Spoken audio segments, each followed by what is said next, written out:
Can I pull you for a chat? Hello guys, welcome back.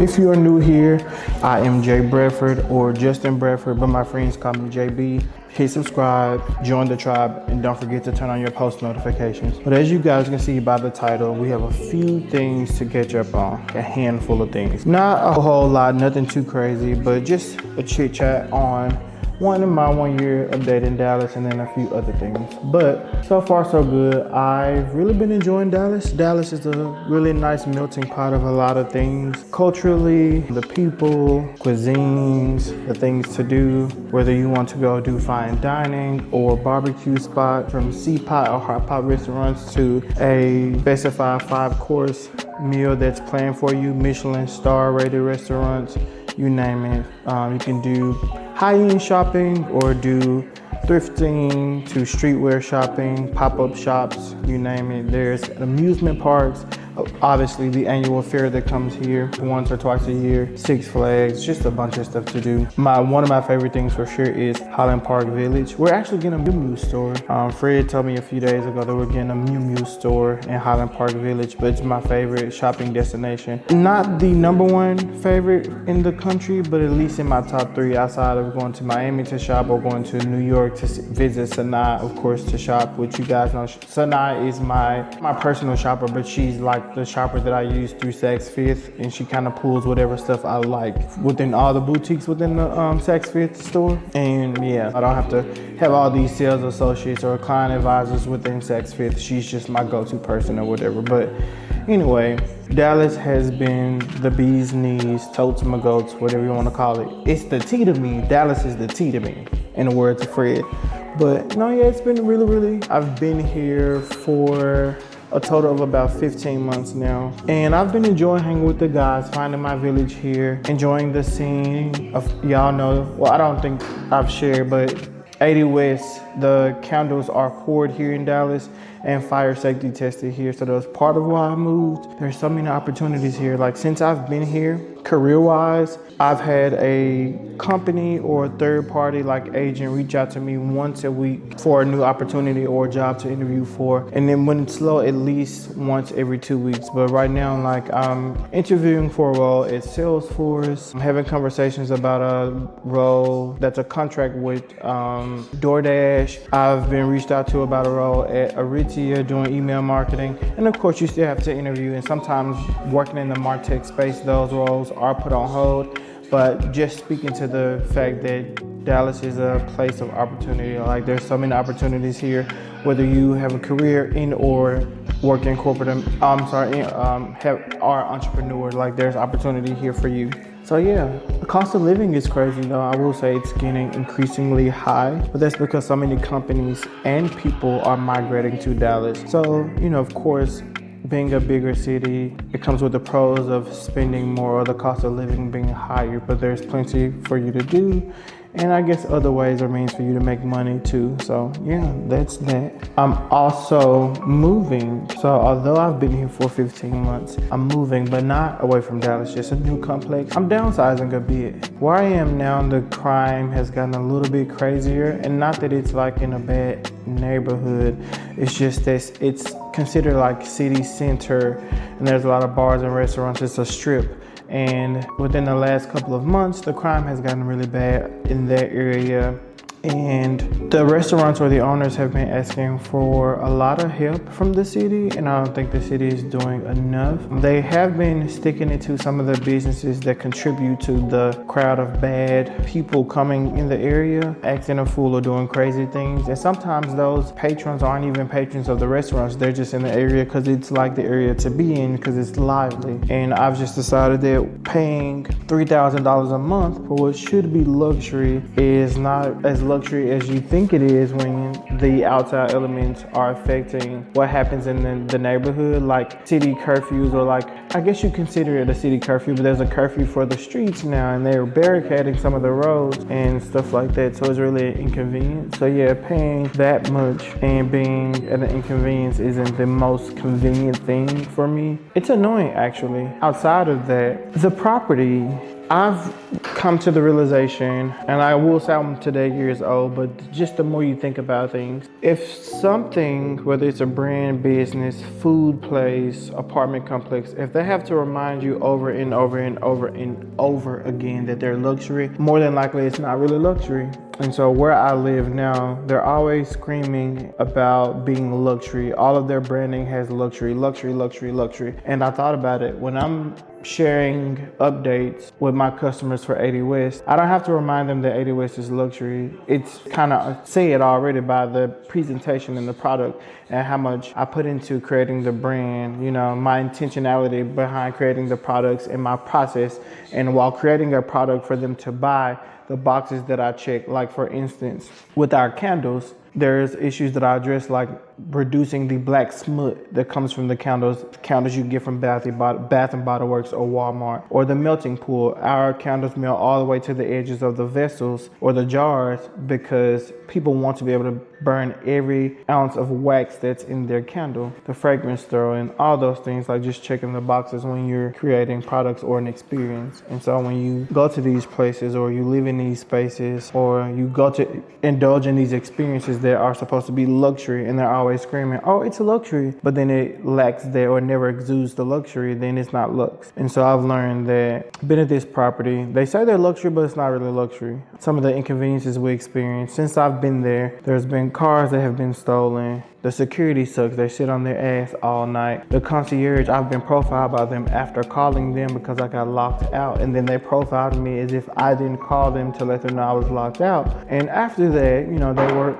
cool. They didn't give me any other issues, but that should have never happened because I'm a resident. So after you see that I'm a resident, you serve me, not handle me a certain way before, then verify that I'm a resident, and then become nice. Because if I was a guest to the building or a visitor, I would want them to treat my guests with the same utmost respect. I think since I've been there, 2 cars have actually been stolen from the parking garage, and the security doesn't make anyone feel secure. So what's the point of having security? To just be a decoy, which in most cases security guards are that. But I mean, they need to at least be agile and able to walk around, and yeah, they're not doing that. They're just sitting in a chair. Anybody can still get in and steal more cars or whatever the case is. And that can happen anywhere. I just think when you're paying, again, luxury price for any experience, there should be an extra effort that goes with the experience that you're paying for, and I'm not getting that. The leasing staff is great. The cleaning crew, they're great, and the maintenance team, they're amazing. They're quick too. They come in, like, you could put a request in within like 2 hours, they're there to fix it.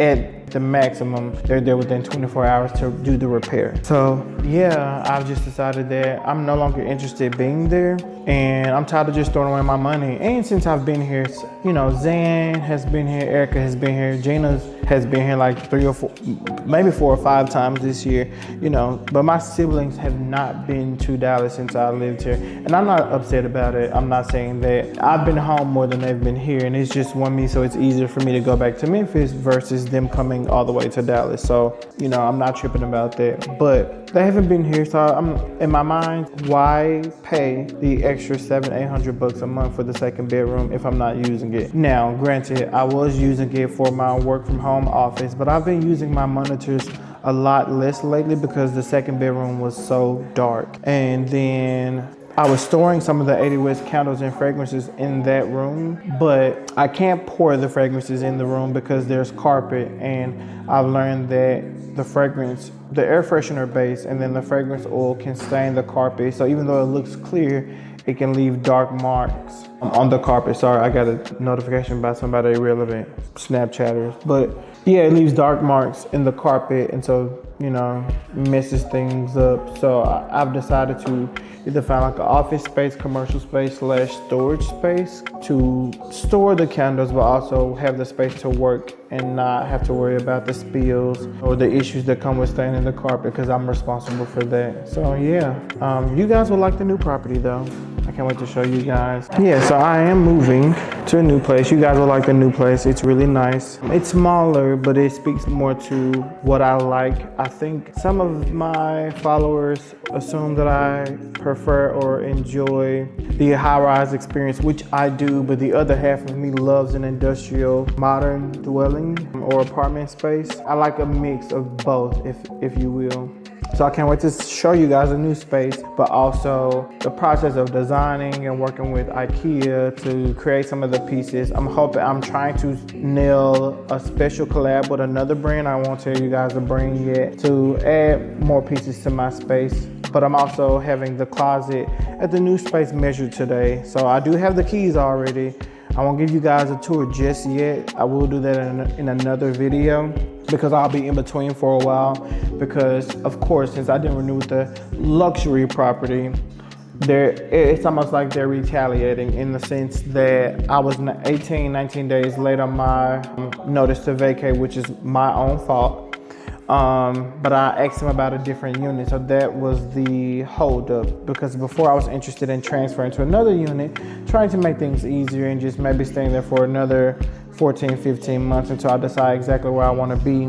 But they didn't want to do a market rate match, so they don't offer any concessions. And by concessions, that just means, like, you know, when companies offer you apartments offer you like free parking for a year, or like 6 weeks free or 8 weeks free. And a lot of the other luxury properties in Dallas offer a concession, whether it's the Atelier or East Quarter, Sinclair, the National. Those properties are actual luxury properties in every sense of the word, and they even offer concessions. So how dare they not offer concessions when the living experiences and community events are nowhere near as great as these properties? And so that was also the thing for me. And so when I asked them about a market rate match, they said no. And they said to me, well, you can stay in the current unit that you're in now, and we'll just make your rent increase only 4% compared to the 7 or 8% that it would have been if you just renewed without us having this conversation. And so I declined, because I wasn't going to pay the same thing as I was paying for my 2-bedroom unit for the 1-bedroom corner unit, which it was nice, but it would have been about the same price. And that just didn't make sense to me, because I would have to put in a 30-day notice, be approved for the transfer, which they did approve me after touring the current unit and all of that. But in 30 days, the unit would have gone up from like $2,200 to like $2,500, and I'm already paying $3,000, but my base was like $2,700 plus all the other fees. So why would I pay about the same thing while I'm already downsizing? 22 would have been reasonable. 25 is just insane. And so of course they say we can't hold the price for that long or whatever, right? So I was like, you know what? Just forget it. I'm gonna move. I'm gonna put in my notice. And because I was leaving, there was no leniency towards the 18-day late notice. Although I was in conversations with them about transferring to this other unit, they just decided that we're gonna still count it against you, and you're gonna have to pay like $2,200 if you turn your keys in on the day that your lease ends, or $2,500 if you just stay the extra 19 days but past your lease end date. So since I have to stay the extra 19 days but being past my lease end date, the prorated rent for my current unit without being in the lease is like $4,000 a month. So the prorated amount is like $2,554. So yeah, that's that. But yeah, I'm moving, found a new property, found a new place. The contractor came today to measure the closet, and I'm going with the IKEA pack system, so I'm doing a custom closet. And so yeah, I guess you guys will see the empty apartment tour in the next vlog, and then you'll see the process of the pieces and working with contractors and the interior designers for the space. And I also posted on Instagram so you guys will see it.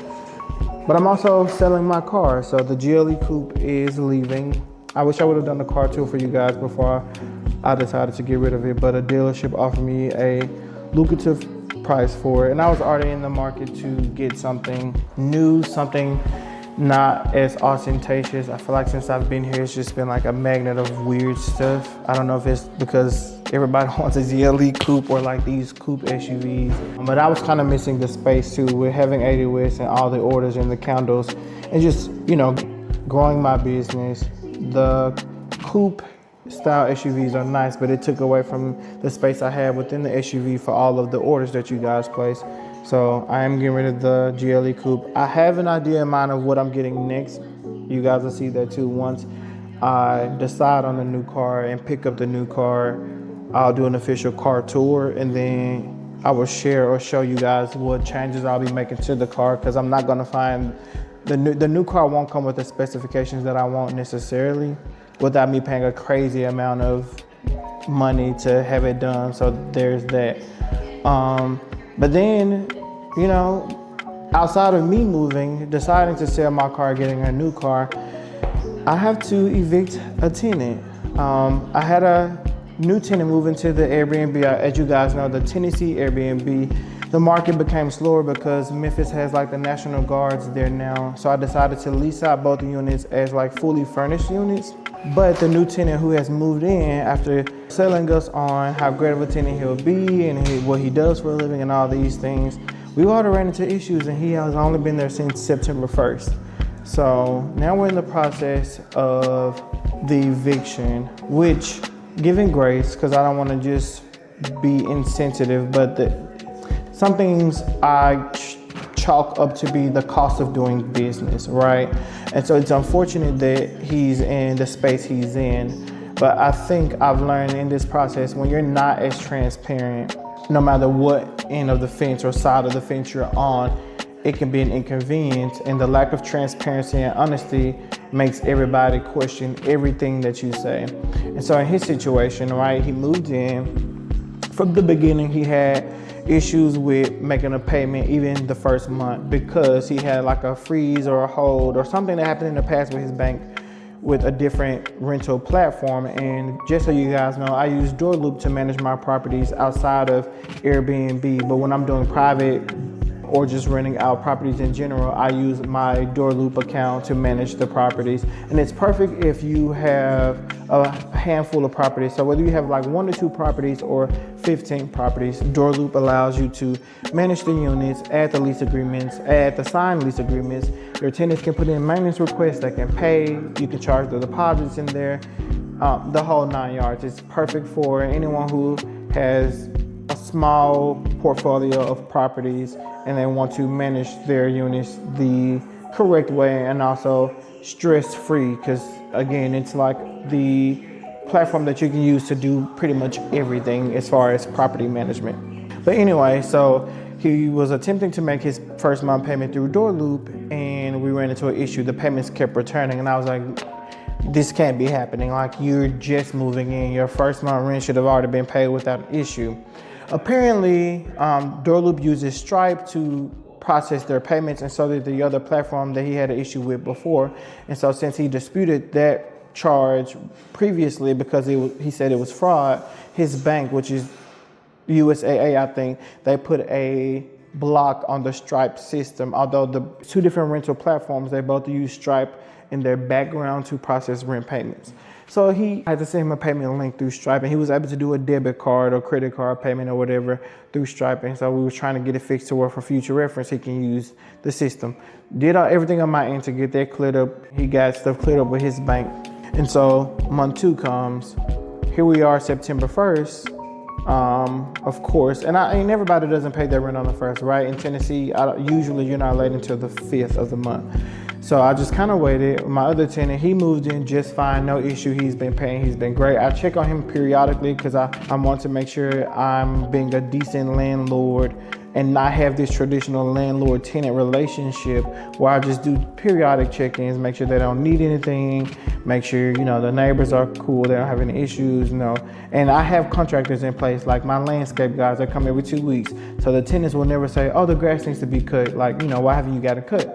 They come routinely, and that's a contractor that I pay, a contractor that I support, and he sends me the invoice every 2 weeks and I just pay it. I have agent contractors that come twice a year, service the units, change out the filters, again, automatically. They don't have to ask me, they just come and they just text me about what day works to come out, they come out. I have guys who are on emergency call when there's any issues that happen. And so, I do what I can to be a decent landlord because I will want the same thing done for me. The 5th rolls around, it was about to fall on a Sunday, and he still had not paid his rent. We had a few technical difficulties, but I'm back. But no, he hadn't paid rent by the 5th, and I was just letting him know that I waived the fee if he planned on paying over the weekend because the 5th fell on a Sunday. And he said give him until the 10th of the month. I gave him until the 10th, and he still had not paid. And so he shared with me on the 10th that he was furloughed on the 25th or 28th of September, which, just for the record, he moved in September 1st. So by September 25th or 28th, he was saying he had been furloughed, but he didn't say this until October 10th. Well, he had just moved to Memphis and just got the job. So I'm not sure if he was a government contractor or not, but the government shutdown had not happened yet, but it was like maybe right after that, maybe about a week or two that it happened, if I'm not mistaken. Don't quote me, but I was under the assumption that maybe he got furloughed because it was a government contract, or maybe he had just got fired. I'm not sure, but to my understanding, he had just gotten the job moving from Oklahoma to Memphis or whatever. But before that, here's where, to me, the lack of transparency or honesty was coming in, because he ended up, maybe 2 or 3 weeks before that, we had a showing for the home because it was listed. It was listed for sale, and I was just going to sell it as an investment opportunity. Since I had a perfect track record with Airbnb, I have a perfect 5-star rating, over 44 reviews, 2 years hosting. I was going to just share all the details with the new owner, walk them through how I do like private bookings, do like furnish finders, and then Airbnb, etc., etc. But anyway, he, texted me the day of the showing saying, "Oh, I have COVID. Everybody's been sent home from work, so you might have to cancel the showing." And this was like an hour before the showing was supposed to happen. So I was like, well, I'll try to reach out to my agent, because I don't want to just cancel the showing if you think you have COVID, but you're not sure. So he said he was at the hospital, and I was waiting for him to give me or send me the results, because I was like, well, if you have it, could you send it to me so I can send it to her so we can try to get it showing before they come and view the home or whatever. So time goes by. Again, he didn't respond. Then he says, okay, well, I'm still here at the hospital, so I won't be able to get home in time. But my puppy's at home, but she's in a cage, but she'll probably be barking, so just give them a heads up. That's what the problem was. I don't think it was ever that he had COVID. It's that he had this puppy that he did not tell me about. And it was a brand new puppy, which one of the neighbors had mentioned the puppy, but I was thinking maybe that he has an intern who's just staying with him since he is from Oklahoma, and maybe they just have a puppy. He got a 8-week or 10-week-old golden doodle, which per his lease, there's a deposit due for the puppy and pet rent. Did not tell me about the puppy, anything of the sort. All he ever mentioned was that he was moving. He has a son. Eventually the son's gonna move down. That's why he was interested in the 2-bedroom. But for now, he's gonna stay in Oklahoma. So the lies started to pile up. I shared with Gina that, trying to help him out because he's a black guy, but he's, does well, but he has a kid and he's moving, just trying to find somewhere to stay for his job/contract, that I waived his deposit and just said, just pay first month rent. And so she quickly reminded me that, first of all, that was the first mistake, because no matter who it is, the deposit is to protect you in cases like this. Because now, if he does not pay by a certain time, you need to start the process of an eviction. And not because you want to evict him, but if in case he doesn't have the best intentions, then you need to get the ball rolling on what needs to be done. And I think that's where you have to take the personal feelings out of the scenario and operate in the tenant-landlord space. And so if he got furloughed, and if he is telling the truth, I hope he figures it out. Not he got a new job, or he's waiting to start a new job. So I'll get that at some point, but still hadn't paid. And she was just saying, next time, don't waive the deposit. Everybody should be paying a deposit, whether it's like a small amount, larger. On the credit screening, the deposit is to protect you in this case. So he still hasn't paid to this day, and today is the 29th of October. Still has not paid, so I had to file an eviction, or starting the formal process of an eviction. And he was served, and they've already gone to court, and he shared with the judge that his intent is to pay, and that he should begin some unemployment or back pay from that job, because he had not been paid for 2 weeks. I left it out. He said that the previous job owes him 2 weeks. They owe him for 2 pay periods, which based on his salary, he said is about $8,000, like $3,900-ish per check. So about $8,000. I don't know when or if they're gonna pay him that, but he said he should begin some unemployment, but he also starts a new job soon. He sent me an offer letter, and I really couldn't tell if it was tampered or not, or if it was legitimate or not, but I would assume that since he took it to court with him, that it is a legit offer letter. So that's that. So to this day, he still has not paid. Of course, I still have to pay everyone. The contractors pay the mortgage. So at this point, I'm just taking L's because the unit isn't vacant for me to rent out on Airbnb. And although Airbnb and short-term rentals is more money when there are constant bookings, long-term rentals are provide more financial security because you know month to month you're going to get this money to cover these expenses or whatever your overhead is. And so over time it may be less, but it can be lucrative because you don't have to worry about the fluctuating season of Airbnb, or in my case, because right now in Memphis, the National Guards are there, and that's where this property is located.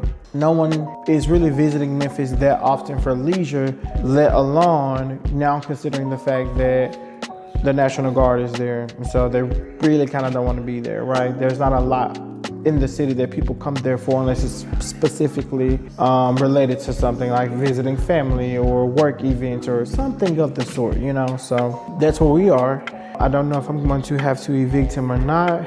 The judge told me give him 10 days to pay, so we're waiting the 10 days to see if he's going to pay. But in between that, he's locked himself out of the property somehow, so I had to get a locksmith to drill out the back door, the lock on the back door, the deadbolt, and replace the lock and give him a new key, change the batteries on the front lock. He said that the smart lock didn't beep or anything, but usually smart locks let you know that the batteries are dead, and so he said it didn't. So anyway, we got it fixed. There was more money. Apparently the dryer is out, and so now I have to pay for their repair. So imagine having to maintain all the contractors, maintain the comfort of the other tenant, and then in these units, their utilities are included. So not only did he not pay rent, his utilities aren't getting paid either, but I'm still having to pay for them because I'm the landlord. And then you have these situations like you being locked out, I have to pay for. The dryer being, I think the heating element went out in the dryer, I have to pay for. And so I'm just hoping that his intentions are what he says they are. If not, I've started the process of eviction. And although it kind of harsh to feel like for me, like I'm a normal person like you guys are, right? But having these investments or these assets and then deciding to rent them out, it kind of puts me in a position to operate as a business, because that's also what I have too. Like this is an entity and it has to be ran as such, or anybody can run over or run amok and I just take L's all over the place. And so, yeah, I'm waiting to see if he's going to pay. The judge said give him 10 days. He said his intentions were to pay.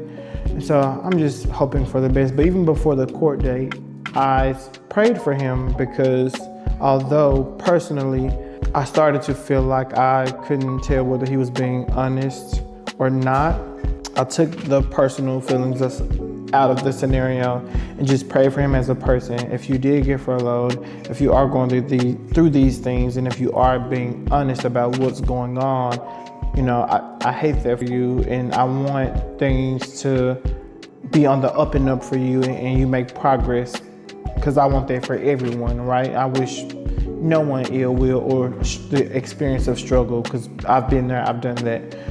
It just puts me in a hard place, and so that has been super stressful for me. Outside of everything else I have going on for myself, and damn, like, geez Louise. But yeah, so dealing with the eviction, I may have to evict the tenant. I really don't want to. I hope he just pays. He says he wants to stay in the home and that he loves the home. So I hope we find a mutual understanding and that he's able to pay, start his new job, and be successful at that. And that we get things figured out, you know? Sorry, I'm saying a lot. I hate that, but I'm trying to be mindful of my words because I don't know how much of what I can say, because since I have filed for an eviction, I don't know if that turns it into a legal thing, and then I don't want to say anything disparaging about him or his character or reveal too much to you guys either, while also keeping you in the loop. But yeah, I don't know. My 1 year in Dallas has been great. I foresee myself being here another year or two. I can also see myself living in Chicago. I wish I could just be like a nomad, and me and Jeff, Dan, and Trey like decide to go stay in different cities 6 months at a time, because I know that would be open to it. So like finding a condo for us to rent or something of the sort and living in other cities for like 6 months or so at a time, that would be kind of cool. But Dallas is great. I recently just got back from Nashville, which I did post pictures on YouTube. I'm trying to post more on here outside of videos, post my reels or shorts, and then also just photo dumps. So you guys should see that on my channel, the dumps. I'm also working on a new product for 80 West. I don't have it here with me, but I can show y'all what it looks like. But it's like just an accessory. It's a 3-piece like teacup coffee set.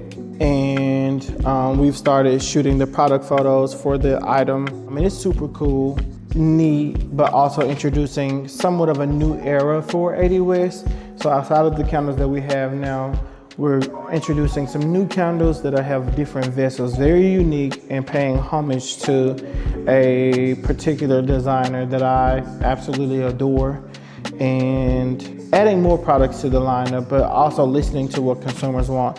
I already had one of the samples and I've had it for almost a year, but I wasn't sure that my consumers or customers will want it. And so I posted a video that I did for Everyday Dose, which if you guys want to try Coffee Plus, which is better than coffee because it has collagen, lion's mane, and a whole lot of other very important supplements, let me know. I can drop the link in the description box for you guys to give, I think 45% off the starter kit. I live by Everyday Dose now. I still drink my Starbucks, so I love Starbucks, but some days I don't want to start my day off with coffee and then not have the supplements that I usually will put into my regular coffee or protein shakes or whatever. And collagen and lion's mane is very good for you, but also lion's mane is an adaptogen because it's mushroom based. So mushrooms basically adapt to what your body needs. And I think that's the benefit of the Coffee Plus from Everyday Dose. And it does not taste earthy or dirt-like, because the Rise brand, to me, their coffee tastes like dirt or very, very, very earthy.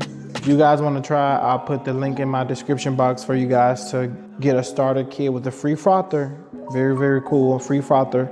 And you get 45% off using my code JBradford. So if you go to Everyday Dose, you can either put in the code JBradford or click the link in my description box. But I posted the cup and then doing an Everyday Dose video for my story, and people were going up about the cup set, and it's a sample that I ordered and I worked with the vendors a year ago to create, and I just thought that you guys would be interested. But here's another shot of the cup. And so when it comes and when they're ready, of course there'll be like 80 West branded packaging. It'll have our like engraving on the bottom of the cup. So I just want, outside of creating products that I'm creating from the start to finish, also adding in some accessories that'll be good for the brand as well. But I'm excited to show you guys a new apartment and showing you guys the new car when I decide on what car I want, and saying goodbye to the GLE Coupe. It has been a good 1 year in Dallas, a good 1 year with the GLE Coupe, and although I don't have the best things to say about the previous place, it's not a complete zonk. I will say I will rate them maybe a 3.5 out of 5 for the overall living experience. And my neighbors, for the most part, they're pretty cool. I've met some cool people there. And the guys have always enjoyed the space, whether we were doing like pizza and wine nights or movie nights or pool days or, grilling and hanging out by the pool. I've hosted all the guys here, some of their friends from out of town. We've had a great time there, but I think we're gonna have an even better time here. But I can't wait to show you guys not only the new place, but also the closet and the pieces that I'm adding, but the amenities to the amenities at the new property. Because in my mind, the amenities mean I have a new playground, or it's like my balcony. Although I'm sharing it with people, me and the guys and girls are gonna absolutely make use of the pool, the hot tub, the outdoor lounge space, the grills. They even have like this giant chess game on the amenities floor next to like the patio, or on the patio space, but next to the grilling area. So you can play life-size chess with friends, or like the sandbag toss thing. So I don't know, I'm trying to see if I'm missing anything. I absolutely love Dallas though. Everybody should visit and hang out in Dallas, because why not? It's amazing. But when you come, you should go where the locals go. Don't do the touristy stuff all the time. And I'm excited to be moving, but I'm also hoping that out of all the positive things that are happening for me, and then all the crazy things, that the tenant has an up and up, and even if that means we have to part ways, we just have to part ways. Or maybe he will do what needs to be done, get on his feet, pay the rent, and decide to stay. But yeah, that's my update. You know, if you guys want more of these conversation, life updates, chit chats, or, you know, living alone series of living alone in Dallas or living alone diaries, I can do more of those. But I'm back and I'm going to pump out content. So I think what will come next will be the car shopping and or new car pickup / tour video, the new apartment, showing you an empty apartment tour, and then taking you guys along on the journey of filling out the space. So yeah, I think that wraps up this vlog. Again, if you're new here, join the tribe. Don't forget to subscribe and turn on your post notifications. Go back and watch the old videos because they're great. Oh, and I have an idea. I don't know if some of you guys know this, but I attempted to do YouTube a few years ago. Well, at this point, almost 10 years ago, because I'm getting old. It's 2025. But in undergrad, I did a few YouTube videos. They're very cringy. I hate going back to watch them and watching myself on them. But if you guys would like to see what my old YouTube journey was like, I can repost those videos on this page. There's some old unboxing videos from like some of my first designer pieces, you name it. So if you guys are interested in seeing that content, let me know in the comments below, and I will see you guys in the next video. Peace.